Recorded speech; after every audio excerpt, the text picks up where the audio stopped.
जय हिंद दोस्तों, स्वागत है आपका। आज के जेटेट क्लास में हम लोग देखने वाले हैं जेटेट का एक नया अपडेट। आप यहाँ पे देख सकते हैं क्या दिया है कि जेटेट परीक्षा 31 मार्च तक मुश्किल, लेकिन विज्ञापन जारी होने की उम्मीद। अधिकतम उम्र सीमा कितनी है, सिलेबस में क्या नया जुट रहा है, परीक्षा का स्तर क्या होगा, कठिनाई का स्तर क्या होगा, इसको आज हम लोग देखेंगे। तो चलिए स्टार्ट करते हैं। आप यहाँ पे देख सकते हैं कि ये नया जो अपडेट है इसमें क्या दिया हुआ है। इसमें दिया हुआ है कि जेटेट परीक्षा 31 मार्च तक मुश्किल, लेकिन विज्ञापन जारी होने की उम्मीद है। अब देखिए यहाँ पे शुरू से पढ़ते हैं। यहाँ लिखा है कि राज्य ब्यूरो जागरण, ये दैनिक जागरण का है, रांची। राज्य में 31 मार्च तक झारखंड शिक्षक पात्रता जेटेट का आयोजन तो संभव नहीं है, लेकिन इस अवधि तक परीक्षा को लेकर दोबारा विज्ञापन जरूर प्रकाशित हो सकता है। ठीक है, यानी 31 मार्च तक, आज तो हो गया आपका 21 मार्च। अब 21 मार्च से 31 मार्च यानी 10 दिन का समय। ठीक है, 10 दिन के समय में आपका परीक्षा लेना, फॉर्म फिलअप करवाना ये संभव नहीं है। ठीक है, तो यहाँ पे क्या दिया है कि 31 मार्च तक झारखंड शिक्षक यानी जेटेट का जो आयोजन होना संभव नहीं है, लेकिन इस अवधि तक परीक्षा को लेकर दोबारा नोटिफिकेशन, दोबारा विज्ञापन आ सकता है। ठीक है, अब क्या है, उसके बाद क्या दिया है कि स्कूली शिक्षा एवं साक्षरता विभाग इस प्रयास में है कि हाईकोर्ट में दिए गए शपथ पत्र के आलोक में कम से कम इस परीक्षा को लेकर झारखंड एकेडमिक काउंसिल के माध्यम से विज्ञापन प्रकाशित करा दिया जाए। यानी स्कूली साक्षरता एवं साक्षरता विभाग जो है, स्कूली शिक्षा एवं साक्षरता विभाग क्या कह रही है कि हाईकोर्ट ने परीक्षा का जो डेट दिया था 31 मार्च तक, ठीक है, उस डेट को परीक्षा जब आयोजन नहीं हो पा रही है, ठीक है, ये परीक्षा नहीं ले पा रहे हैं, तो कम से कम ये छात्रों को एक ढांढस बना दे विज्ञापन के माध्यम से। ठीक है, ताकि अभी जो ये आंदोलन हो रहा है वो आंदोलन रुक जाए और विज्ञापन निकल जाए। तब क्या होगा कि बच्चे फॉर्म भरेंगे। ठीक है, उसके बाद फिर इनका कोई एक नया तरीका होगा, नया कोई नियम आ जाएगा। उसके बाद देखिए, उसके बाद है कि इससे पहले प्रस्तावित झारखंड शिक्षक पात्रता परीक्षा नियमावली के गठन को अंतिम रूप दिया जाएगा।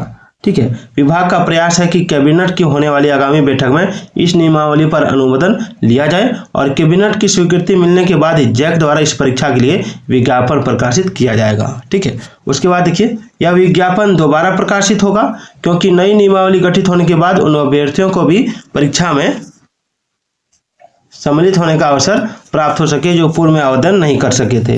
अब है गठित होने वाली नियमावली में परीक्षा के सिलेबस और कठिनाई के स्तर में संशोधन किया गया है। इसे राष्ट्रीय अध्यापक शिक्षा परिषद यानी एनसीटीई के मानकों के अनुरूप निर्धारित किया गया है।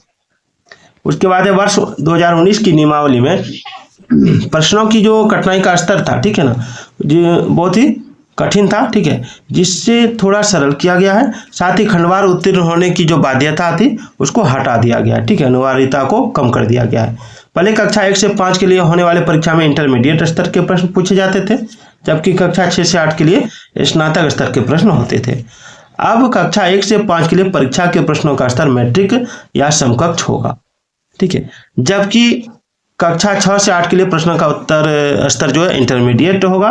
बताते चलें कि इस राज्य में वर्ष 2015 के बाद ये आपका परीक्षा आयोजित नहीं हो सके। जैक ने इस परीक्षा के लिए पूर्व में आवेदन मंगा लिए थे, लेकिन नियमावली में विसंगतियां होने के कारण परीक्षा आयोजित नहीं हो सकी। अधिकतम आयु सीमा में मिलेगी छूट। अब क्या है अधिकतम आयु सीमा में छूट, तो जेटेट परीक्षा में सम्मिलित होने के लिए न्यूनतम आयु सीमा जो है वो 21 वर्ष होगी। वहीं अधिकतम आयु सीमा वही होगी, ठीक है, जिसे कार्मिक विभाग द्वारा विभिन्न प्रतियोगिता परीक्षा के लिए निर्धारित की गई है। लेकिन हालांकि 10 वर्षों से परीक्षा नहीं हुई है, ठीक है, तो हालांकि अधिकतम आयु सीमा में सभी अभ्यर्थियों को पिछली पात्रता परीक्षा तथा वर्तमान पात्रता परीक्षा के बीच के अंतराल से 1 वर्ष कम की छूट प्रदान की जाएगी। यानी 2016 से 2026 तक यदि 10 वर्ष होता है तो उसमें 1 वर्ष छूट किया गया है। ठीक है, तो इस तरह यह परीक्षा इस वर्ष होती है तो अधिकतम आयु सीमा में 9 वर्ष की छूट मिलेगी। और पारा शिक्षकों को अधिकतम आयु सीमा में छूट उनके अनुबंध की अवधि के बराबर छूट देनी होगी। हालांकि अधिकतम आयु जो है वो 58 वर्ष से अधिक नहीं होगी। ठीक है, तो यहाँ पे आपने देखा कि जेटेट का क्या नया अपडेट है।